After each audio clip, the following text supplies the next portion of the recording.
Hello and welcome to Data Planet. I'm Emma Davis, and today's guest is Brenna McNally, Director of Marketing for Craftable. Welcome to the show, Brenna. Thanks for having me. All right, so we're going to talk about Craftable and your role there later in the episode, but I want to dive right into one of our main topics for the show. Um, most of the AI conversations I am having or reading about or hearing about have to do with a focus on the business. So, what are the outcomes and the value we can drive with AI? How can we improve our accuracy and our QA processes? What are we doing about data privacy and security? Um, and I'm just starting to see actual data about the impact AI has on human brains. And to wildly oversimplify MIT's findings, it's like, it's gonna rot your brain. Um, but there still isn't a whole lot of discussion around like emotional and energy. So again, even that is really focused on like, but how does our ability to produce outcomes change with AI? Um, and so when we met and you were talking about your experience with AI, to sort of tee that up, you're an AI super user and the first person I've talked to about the impact on the energy and emotional capacity and well-being of an AI super user. So, to start, what is an AI super user? I think that the definitions are changing by the minute in AI. So, whatever I say right now will be different in a week, but I would consider an AI super user as someone who has implemented various workflows, not just one, but multiple workflows in an agentic fashion into their processes, I would say at work, but also into their personal lives. So, I think it's just someone who is almost constantly, orchestrating a workflow of some sort. Okay, cool. And so to be doing that responsibly, it's not a matter of just set this up and then forget that that's running. You still have responsibility and accountability to what those workflows do. And it sounds like that takes a toll. So can you talk a little bit about, what is the, yay, I'm so productive, I'm doing XYZ, all this, but then like, what is the downside to that for Yeah, you so personally? we're seeing a lot of, emphasis on the one side of AI, which is what you mentioned, which is, how do we get it to, be implemented? How are we measuring our employees on how much they're using it? We're seeing some of these companies, implement, like, scoreboards of, like, how much AI are you using, and they're measuring people off of that, and this is an interesting group, and this is where most of the focus is. But then we do have these other folks who have been using AI for years even, and this is not a new situation for them. And what's happening is that their output is, call it 3 times the amount, and that's being, very conservative, but 3 times the amount of what their usual output would be. So there's two issues that, I think we're coming up against. And the first is that this person who is, putting out 3 to 5 times their normal production is now being measured at that level. Like that's their baseline. So if they need to rework one of their workflows or they need to, I don't know, take a little bit of a brain reset day, they are automatically looked at as producing less when really they're just back at a normal human baseline, right? So that's immediately setting like unrealistic standards. Mhm. And I think that that's a problematic place right now that people are in. And then there's the other side of it, which is that your role changes. Whoever you are, if you become a super user of AI, no matter if you're in marketing, if you're in sales, if you're in, dev, as soon as you become a super user, um, your job changes from being, myself, director of marketing. I am now the director of orchestrating all of my agentic tools. And what that includes is me making 500 micro decisions throughout the day and what that does to your, emotional energy and bandwidth and Mhm. what that come down looks like.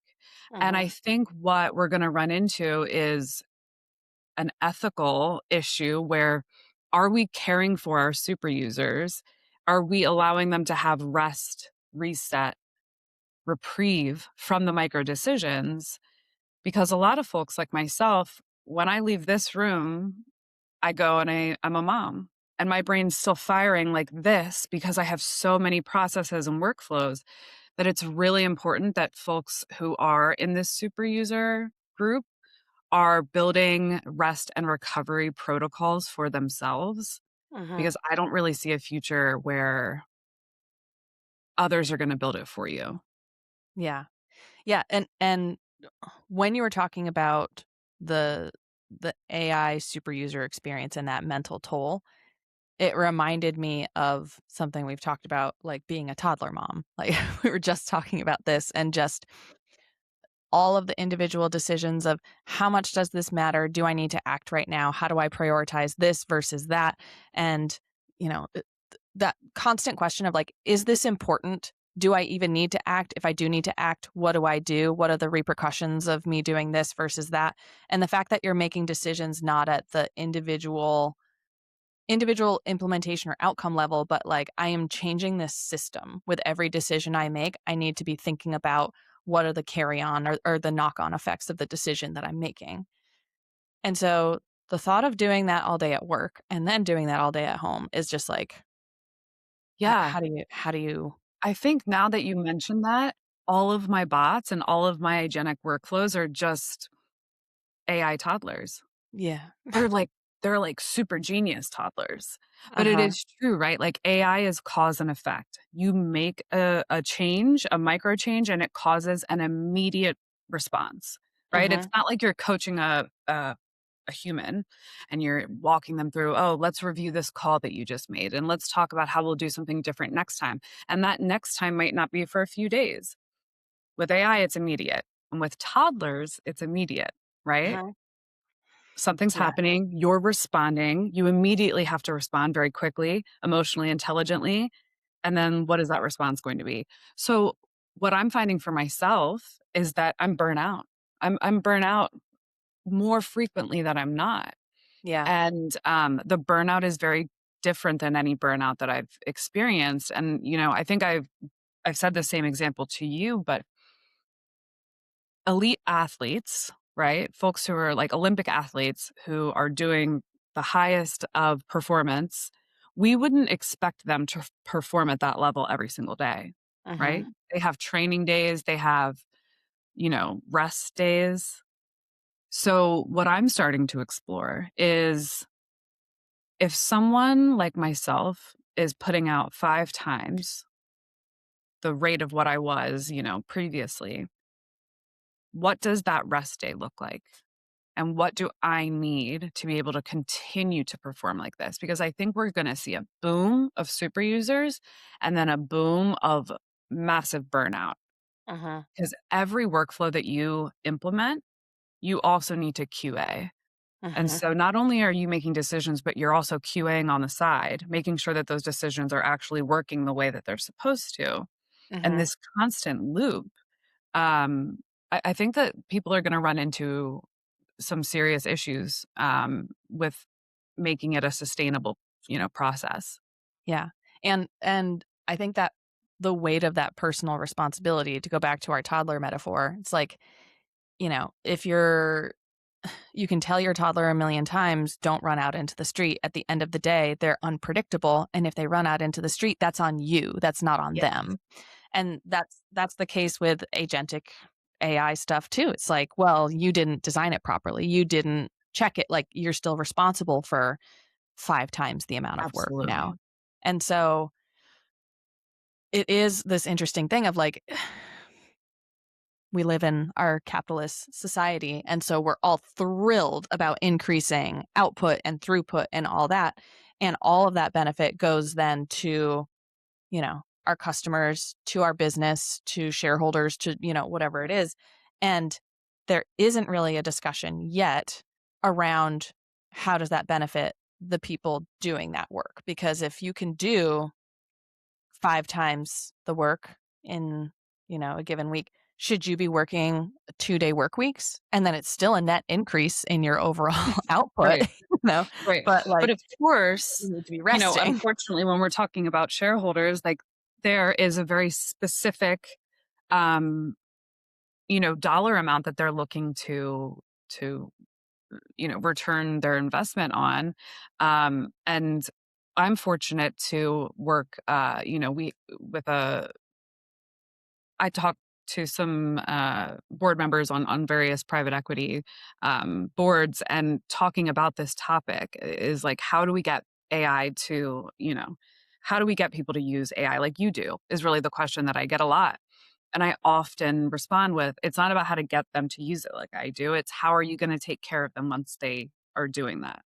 Because I have dove into an even more niche subset of humans that use AI, and that type of human is the overachieving woman, right? Mm, And it's a very specific personality type. It's a personality type that is usually built from a overachieving or high performing. They were in gifted classes as kids in elementary school. They were, in sports. For myself, I was a competitive figure skater.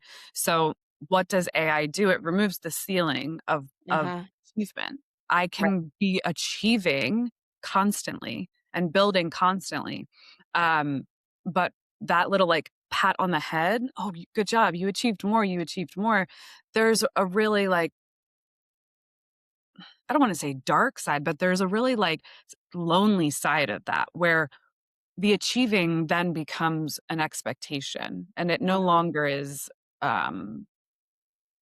rewarded, I guess, or even mhm, seen as an achievement. It's just seen as, your base, and I think that that's something that people are gonna see as more and more it's going to be happening, and more, I think, folks are going to be either leaving jobs because they're not being seen for their struggle or their burnout, or they're going to be, more vocal about it. I'm someone who writes about it frequently, and I'm very vocal about it.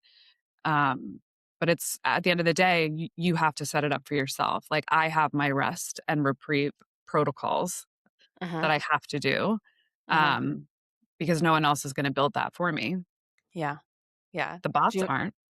Yeah, they So aren't, and they're not like, did you rest yet today? We've been doing a lot of work. Although I should make them do that.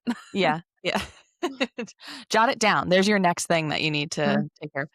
Um, Check on me more. yeah. Um, this is making me think of a conversation I had with my team too, which was really around like, what are we prioritizing in terms of what we want to automate?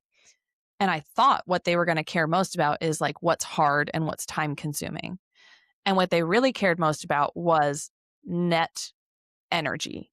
So, like, I don't mind doing a hard thing as long as I feel like I'm pumped about the outcome. I feel proud of what I did. I just want to get rid of like the tedious things. If you're automating everything, you also lose that, like, I worked so hard crafting this thing with my own two hands and with my brain, and like, Mhm. look at what I did. And going back to the point of like, that becomes the new normal, you also then lose, like, I might have made something, comparable in quality or scope to what I might have done manually, but I also don't get that like hit of endorphins or dopamine or whatever it is that's like, "Ah, look at what I did. That's Right. amazing." So Right. you have the loss of some of that, this just sort of like ongoing mechanism, and with that high achiever mentality, like you don't become a high achiever by, being okay with a 90 or Yeah. even being okay with 100. If you got 100, well, you must not be in a challenging enough class. You need to find something else to push yourself. So removing that ceiling is like a recipe for spiral unless there is some actual cap on that. And I think in my experience, most high achievers find their cap at some point one way or another. But this is just some acceleration, an accelerant to that process, I think, where they're gonna we're all gonna find it much faster or have found it. So, um, if you don't mind, would you be willing to share some of your rest and recovery protocol? What does that look like, Um, and what actually works for you to maintain your equilibrium, or at least Yeah. strive for equilibrium. So I am finding that for myself, and I do believe this might be the case for other people who are similar to me, the medicine for AI burnout is as much of a renaissance life as possible. Okay. So it is creating, for me, it is a required reset when I leave this room before I go and put my mom hat on. My husband is like big on making sure this happens at least 15 minutes where I am like no noise, or if I am, I have my headphones on with something like very calm. I do some breath work and I say, come back into your body, come Mhm. back here. Right. So that's the first thing is breath work all day. But then for me, after I am a mom, um, and honestly, being a mom is part of it. Getting down on the floor with my toddler and playing with Mhm. her, talking to my preteen about her day and hearing all the, chat with her little neighborhood friends and having them outside. But then when it's just me and it's quiet, it's creating things with my hands. So you can see, I mean, I have my art everywhere. I paint. I love to garden. I love to create basically anything. So we're going to see, I also think, an uptick in these like tangible things because people are going to innately crave being human more than they ever have like in existence because all of the sudden everything is being automated. You're seeing AI everywhere in everything you do. It's not even just, I work in tech. Oh, cool. It's in everything. And I do think the natural human reaction is going to be what can I hold that's real? What Mhm. can I, build that is real? So, there's all these memes of, people vibe coding at 4 a.m. with their hoodie up and they're just like, and I could do that all day. I could build all of the apps. I mean, I love it. It is really fun. It's like a video game, really. Yeah. But I Yeah. force myself to be present, to be grounded, to put my feet in the grass, to put my hands in paint, and to allow myself to be messy with it as well. Like, Mhm. be messy in painting, be messy in gardening, like, Mhm. be a human. Um, and I think the other thing is I saw a quote by Seth Rogen actually yesterday talking about AI, and he said, "If as a writer, your first instinct is to use AI, you shouldn't be a writer." And Yep. the concept of if you're a bad writer, your AI writing will be bad. If you're a bad content creator, your AI content will be bad. Um, and I really try to stick to that even if it would be easier for me to just say, "Write me this," I write it first Mhm. so that I can say, "Look at what I made. AI helped me, but look at what I made. These are my words." So I think that that's a big thing as well because then you don't have the same, imposter syndrome that I think people are gonna start grappling with where they're like, "Look at what I created," and people are like, "AI." And it's like, yeah, so people are needing to, like, disclose that sooner. It's a really weird, like, ego situation that's happening. So I try to get ahead of that by saying, like, "I wrote it first, and then my bot helped me."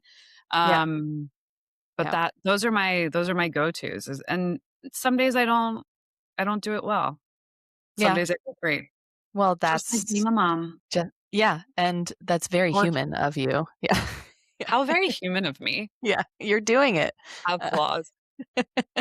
um, okay, awesome. Thank you for sharing that.